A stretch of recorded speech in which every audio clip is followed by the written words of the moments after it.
할렐루야. 주 안에서 사랑하는 우리 성도님들, 오늘 하루도 주께서 주시는 지혜와 능력으로 말씀 안에서 승리의 삶을 살았으리라고 믿습니다. 오늘도 주어진 우리 주삼 교제를 통한 말씀 묵상의 시간을 오늘도 성실하게 주 앞에서 같이 하도록 하겠습니다. 먼저 우리 찬송 430장 주와 같이 길 가는 것 즐거운 일 아닌가, 우리 찬양을 하나님께 드리시면서 우리 큐티 시간 시작하도록 하겠습니다. 함께 찬양합니다.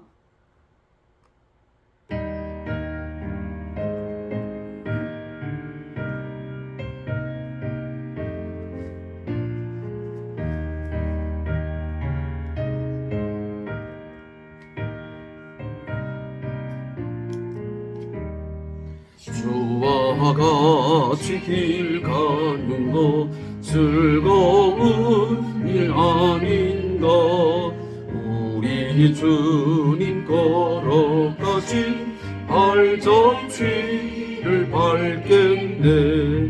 한 걸음 한 걸음 주 예수와 함께 날마다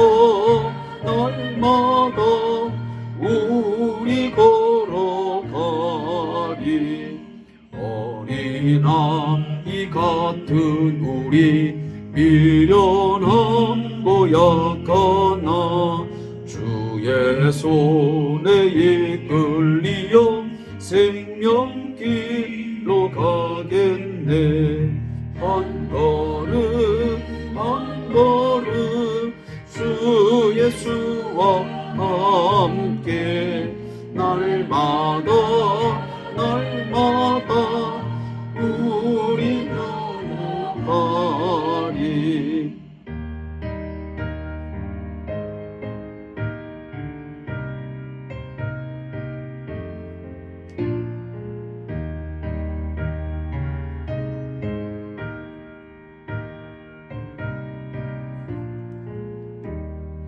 꽃이 피는 들판이나 험한 골짜기라도 주가 인도하는 대로 주와 같이 가겠네. 한 걸음 한 걸음 주 예수와 함께 날마다 우리 걸어가리. 선지자의 녹같이 우리들도 천국에 들려올라갈 때까지 주와 같이 걷겠네. 한 걸음 한 걸음 주 예수와 함께 날마다 우리 걸어가리.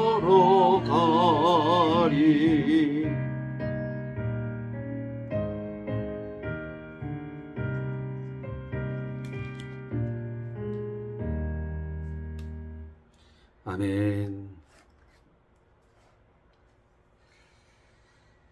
저와 우리 성도님들이 날마다 에녹과 같이 하나님과 동행하는 삶, 주님과 함께 걸어가는 삶이 있기를 주님의 이름으로 축복합니다.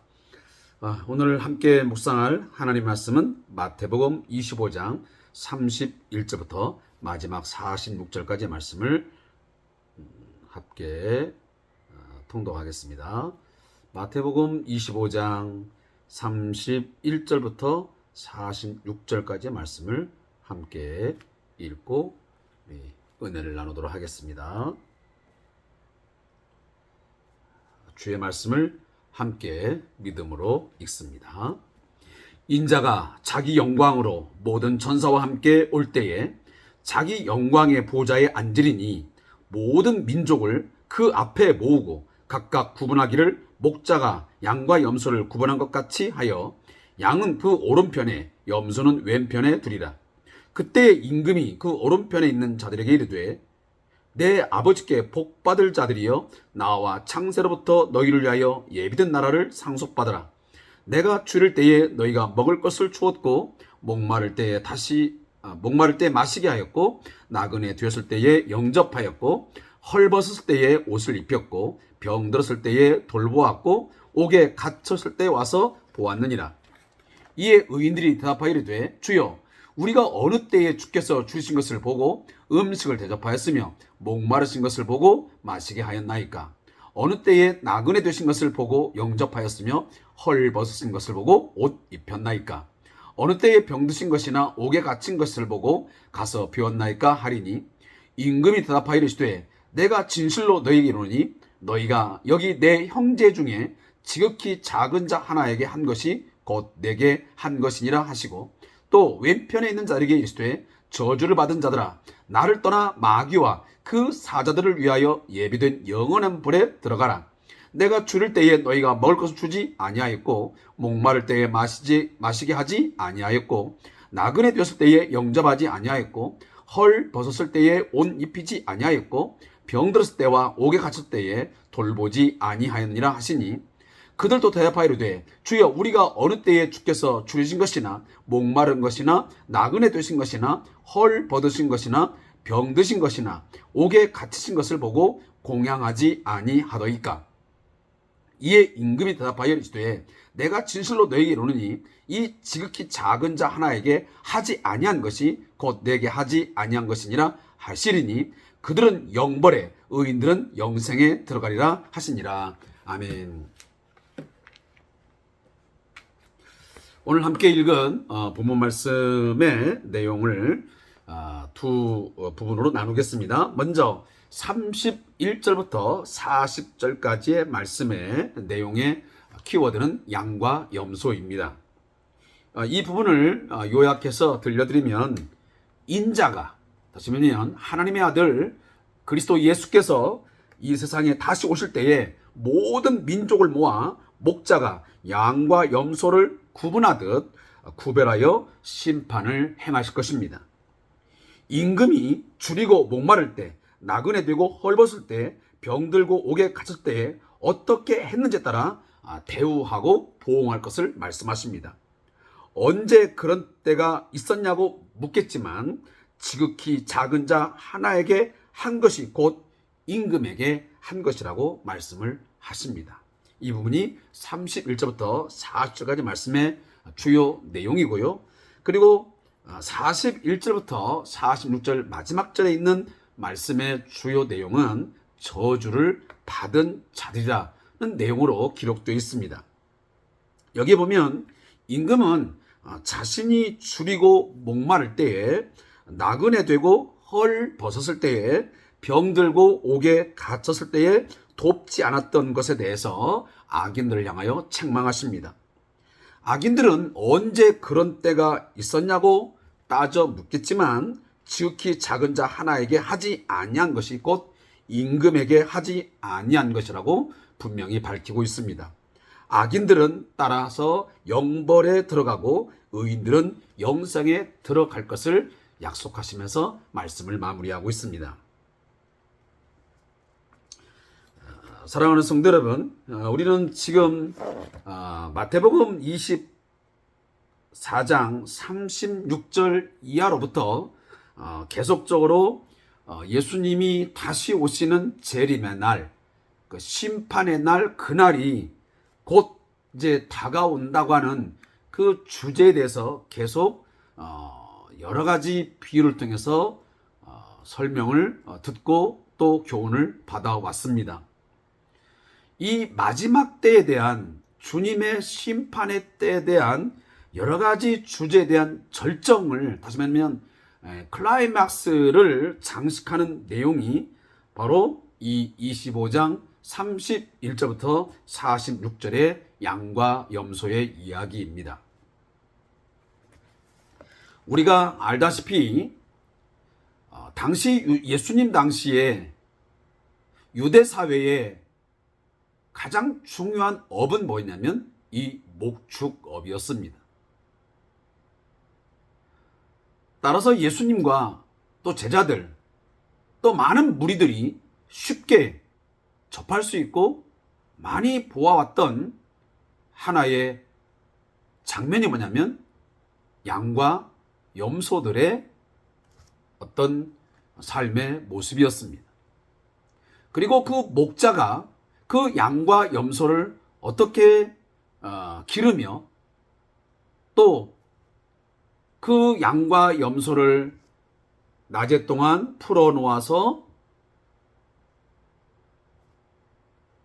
먹이를 먹게 하고 풀을 뜯게 하고 또 물을 마시게 한 후에 그리고 염소들을 통해서 그 양떼들을 몰아가면서 삶을 어쩌면 그 목축 생활을 하다가 이제 저녁이 되면 목자가 이제 양과 염소를 다시 우리 안으로 모아들일 때에 양은 양대로 그리고 염소는 염소대로 구별하는 것을 보아왔습니다. 따라서 예수님은 자신의 진리를 아주 쉽게 그리고 이해하기 아주 능할 수 있도록 하나의 소재를 끌어오는데 바로 시청각 재료로서 당시에 이 목축업의 한 장면이었던 양과 염소의 어떤 기르는 모습 부분이었습니다. 자, 이것을 가지고 예수님은 인자가 올 때에, 여기 인자라고 하는 것은 바로 우리가 잘 아는 대로 사무엘하 7장에 나오는 그 사람의 아들, 다시 말하면 하나님의 아들 같은 바로 예수 그리스도를 의미하는 것입니다. 그 하나님의 아들 메시아, 그 예수가 이 땅의 인자로서 하나님의 심판의 권세와 그리고 삶과 죽음, 다시 말하면 생명과 죽음을 가르는 그 모든 것을 결정하는 그 능력과 권세를 가지신 이로서 오셔서 모든 것을 심판할 터인데, 자, 그때에 이 심판할 때에 양과 염소로 나누는 그 기준이 뭐냐는 것입니다. 우리는 그동안 너무도 값싼 복음을 믿고 살았는지도 모릅니다. 제가 누누이 강조해서 말씀을 드리지만 우리가 받은 이 구원은 값싼 구원 결코 아닙니다. 십자가의 구원의 그 복음은 싸구려 복음이 아닙니다. 우리가 어떤 가치로도 이 세상에 존재하는 어떤 물질로도 환산할 수 없는 무한대의 그 가치를 갖고 있는 게 뭐냐면 예수 그리스도의 십자가의 죽으심과 부활입니다. 그가 우리를 위해서 죽으시고 우리를 대신해서 십자가에서 피 흘려 죽으심으로 우리를 죄와 죽음에서 건져 하나님의 의를 얻게 하시고 하나님의 생명, 그리스도의 생명이 우리 안에 있으므로 영생을 얻게 된, 이것은 그 무엇과 바꿀 수 없는, 그 무엇과 비교할 수 없는 최고의 가치를 가진 것입니다. 그런데 이처럼 고귀하고 최고의 가치를 가진 이 복음을 통한, 예수의 십자가의 죽으심과 부활을 통해서 구원받은 이 복음의 가치를 아는 자들이 복음에 합당한 삶이 있지 아니하므로 오늘날 많은 세상 사람들에게 우리가 받은 복음이, 그 십자가의 복음이 너무도 무가치하고 때로는 무기력하고 무능력한, 도대체 복음이란 것이 무엇이기에 저토록 그리스도인들이 교회 공동체가 저 모양 저 꼴을 하고 있는 거냐라고 비난하고 또 우리를 향해서 비웃음과 조롱을 하고 있습니다. 저들이 믿고 있는 예수, 그 예수의 십자가의 죽으심과 부활이 별것도 아닌 것 같은 그런 생각을 우리의 삶이 없는, 행동이 없는 우리의 교회 생활, 우리의 삶 때문에 그렇게 묻혀버린 것입니다. 그리고 평가절하되고 있는 것입니다. 그런 부분에서 오늘 예수님은 마지막 날에 오른편의 양과 왼편의 염소를 가르는 기준을 뭐라고 말씀하시냐면 우리의 행위, 이 행동에 대한 부분을 매우 강하게 강조하고 있습니다.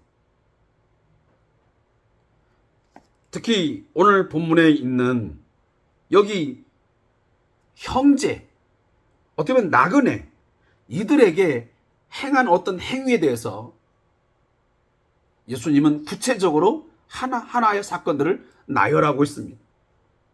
그들이 줄일 때, 목마를 때, 나그네 됐을 때, 헐벗었을 때에, 그리고 옥에 갇혔을 때에 너희들이 어떻게 행동을 했느냐, 어떻게 그들을 대했느냐라고 하는 것을 묻습니다.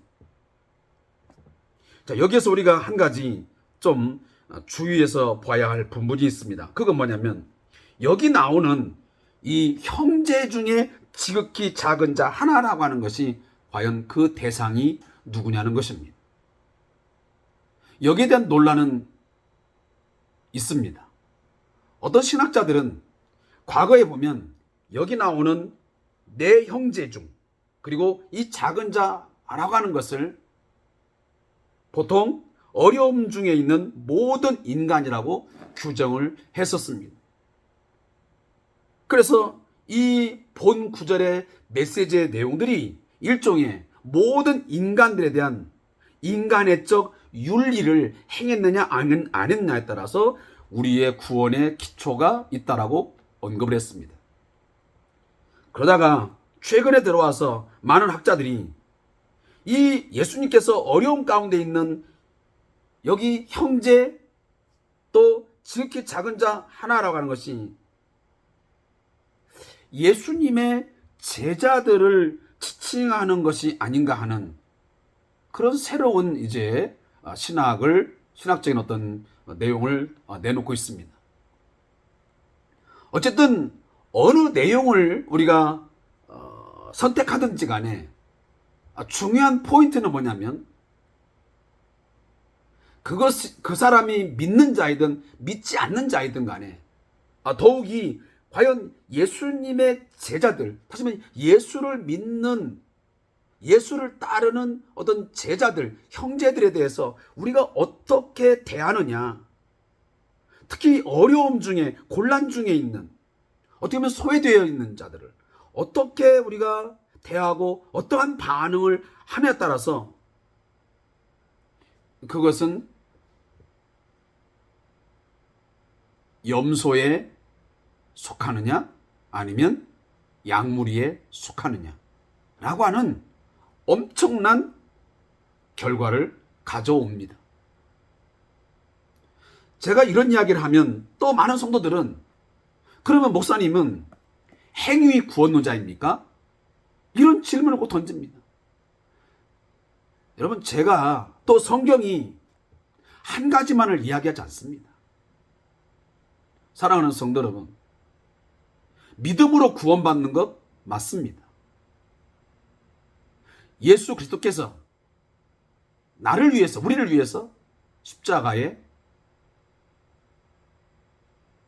죽으셨다. 내 죄를 사하기 위해서 그가 고난받으시고 죽임을 당하셨다.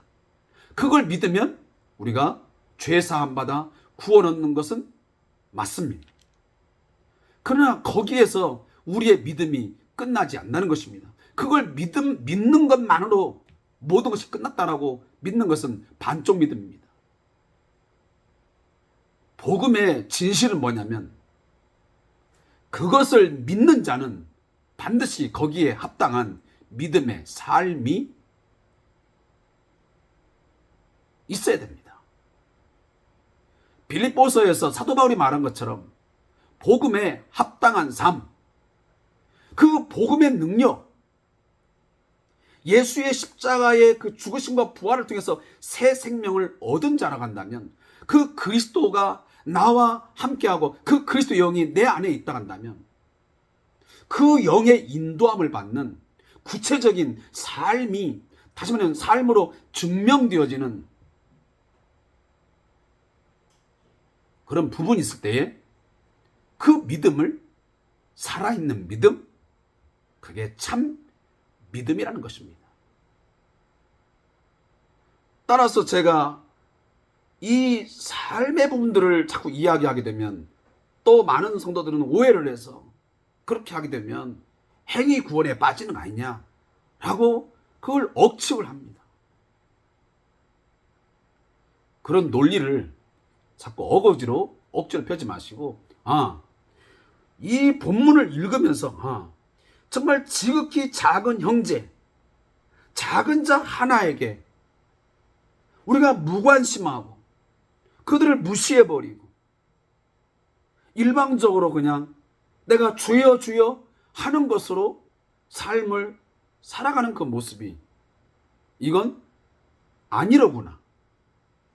내가 정말 주여 주여 하면서 예수를 나의 주로 고백하고 예수의 생명이 내 안에 있고 그 주님의 다스림을 받는 자라 한다면, 당연히 세상 사람들은 이 작은 자, 세상 사람들이 외면하고 무시할 수밖에 없고 소외될 수밖에 없는, 오늘 본문에 있는 대로 헐벗은 자, 병든 자, 옥에 갇힌 자, 또 목마른 자, 나그네 자, 이들을 영접하고 이들에 대해서 선대하는 것은 당연한 것이라 라고 받아들이고, 우리의 지난 잘못된 믿음의 삶, 이 신앙의 생활에 대한 반성, 회개가 있는 것이 우리가 말씀을 받는 올바른 또 지혜로운 태도라고 저는 믿습니다.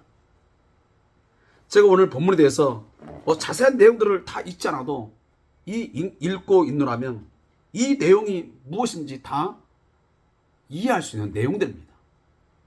본문에 나오는 왼편과 오른편, 이 이야기는 단순히 어떤 장소적인, 어떤 위치적인 오른쪽이냐 왼쪽이냐를 말하지 않습니다. 이건 분명히 당시에 문화적이고 그리고 상징적인 의미를 담고 있습니다. 우리가 성경에 보면 오른손, 왼손, 또 오른쪽, 왼쪽 할 때는 오른쪽은 대부분 보면 어떤 권세와 권위, 그리고 어떤 정당성, 그리고 옳음, 선을 이야기할 때 주로 이 오른쪽이라는 우편이라는 단어를 사용하고, 왼편 하게 되면 뭔가 이 불의, 또 어떤 죄, 오늘 본문에는 이 악인에 관련된 그런 부분으로 많이 소개가 되고 있습니다. 이것은 하나의 상징적인 것이고 문화적인 부분을 우리가 담고 있다는 것을 잊지 않았으면 좋겠습니다. 사랑하는 성도 여러분, 정말 하나님의 은혜와 사랑을 아는 자입니까? 그리고 하나님의 그 큰 사랑과 용서와 긍휼을 입은 자라고 믿습니까? 그렇다면 당연히 우리는 야고보서에 나온 대로 지극히 작은 자, 내 형제가 헐벗고 굶주리고 춥고 배고프고 어려운 상황 속에 빠져 있을 때에 그를 향해서 나 또한 손을 내밀고 피로를 채우고 그들과 함께 울고 웃으며 함께 할 수 있는 그런 삶의 부분들이 반드시 있어야 될 것입니다. 다시 말하면 하나님의 사랑과 긍휼을 아는 자라고 하면서도, 그 큰 사랑과 용서와 긍휼을 받은 자라고 하면서도 우리의 형제를 미워하거나 그 형제의 이 어려움과 고통을 외면하고 무시하고 살아간다면 그 믿음은 헛된 것이고 그건 죽은 믿음이라고 하는 것입니다.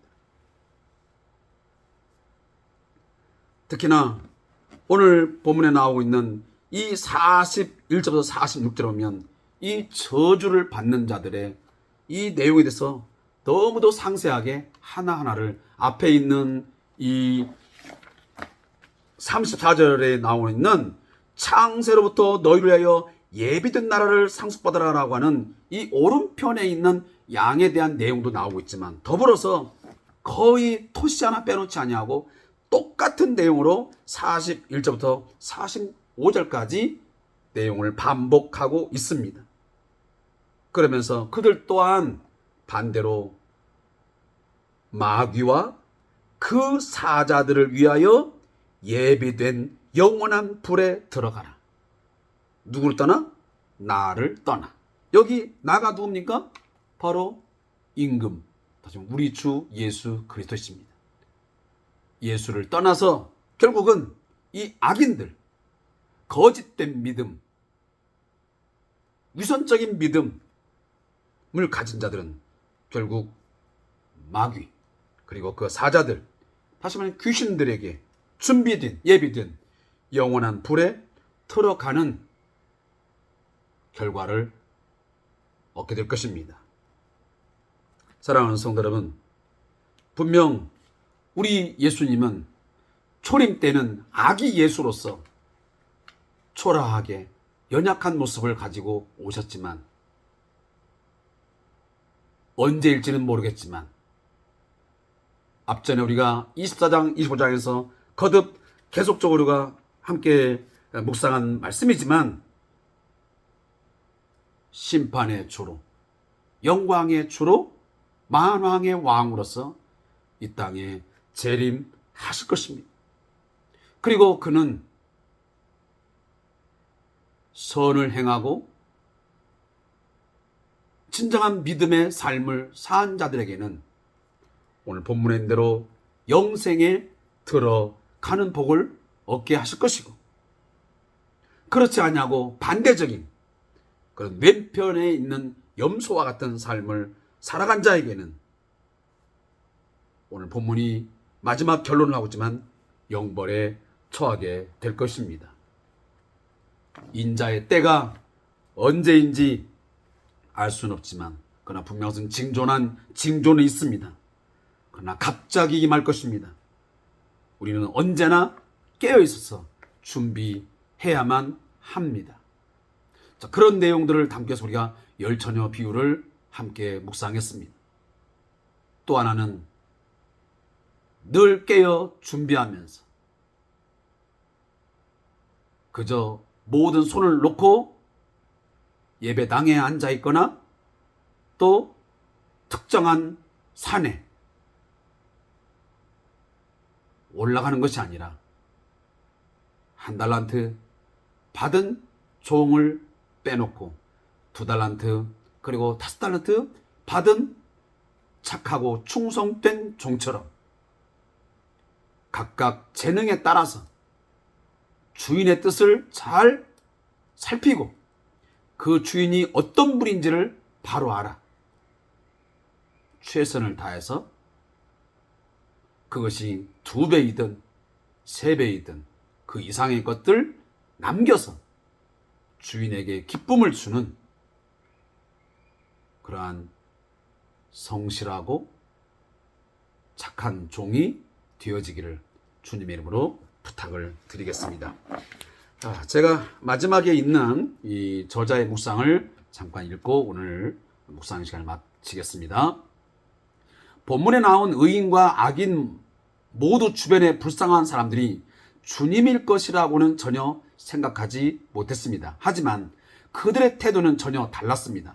의인은 그들이 주님이 아니라고 할지라도 도와주려는 마음이 있었습니다. 하지만 악인은 그들이 주님이기 때문에 주님이 아니기 때문에 도와주려는 마음이 없었습니다. 사실 하나님은 아무런 도움이 필요 없는 분이지만 우리가 이웃을 사랑하고 도울 수 있도록 기회를 주십니다. 우리가 가진 모든 것은 전부 하나님으로부터 온 것입니다. 우리는 주인이 아니고 청지기일 뿐이므로 하나님의 뜻에 맞게 사용해야 합니다. 하나님께서 우리에게 주신 것이 있다면 그것은 이웃을 위해 사랑을 베풀게 하려는 것입니다. 따라서 불쌍한 이웃을 보면서도 돕지 않는 것은 배임과 횡령죄에 해당합니다. 죄인이 마지막 날에 심판을 당하는 것은 당연합니다. 성도는 아직 기회가 있을 때에 하나님의 뜻에 따라 이웃에게 사랑을 베푸는 삶을 살아야 할 것입니다. 결론적인 부분이지만 우리가 자주 들었던 이야기입니다.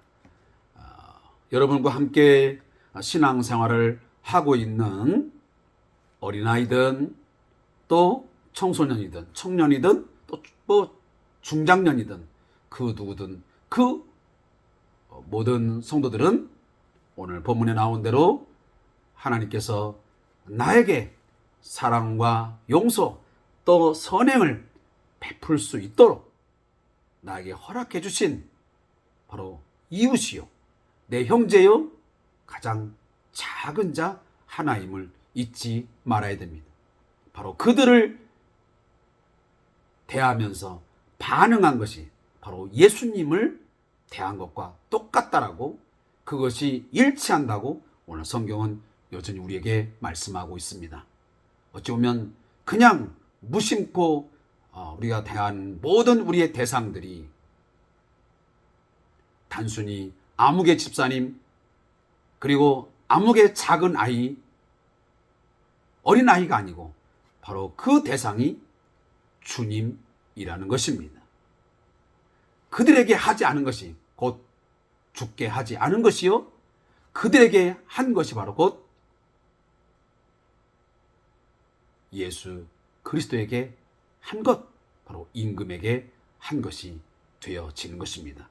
거기에 따른 결과가 어떤 것인지 본문을 통해서 우리가 바로 알고 깨달았으니, 사랑하는 성도 여러분, 이 시간 이후로 내가 아들을 대하든 딸을 대하든 손주를 대하든 또 직장에서의 많은 사람을 대하면서 또 교회 공동체 안에서 집사님 또 우리 어린 아이들 여러 가지 그 대상들을 다양하게 우리가 마주하고 또 대하고 교제하고 관계를 맺을 때마다 그 사람이 바로 주님이시다, 예수이시다, 작은 예수라는 그 사실 잊지 않고 함께 우리 관계 속에서 살아갈 수 있기를 주님의 이름으로 축복합니다. 오늘도 함께 주삼 귀를 들어서 말씀을 묵상해 주신 성도님 감사의 말씀을 드리고, 내일도 우리 함께 주 안에서 주를 믿는 믿음으로 승리하는 삶을 사시기를 주의 이름으로 축복합니다. 감사합니다.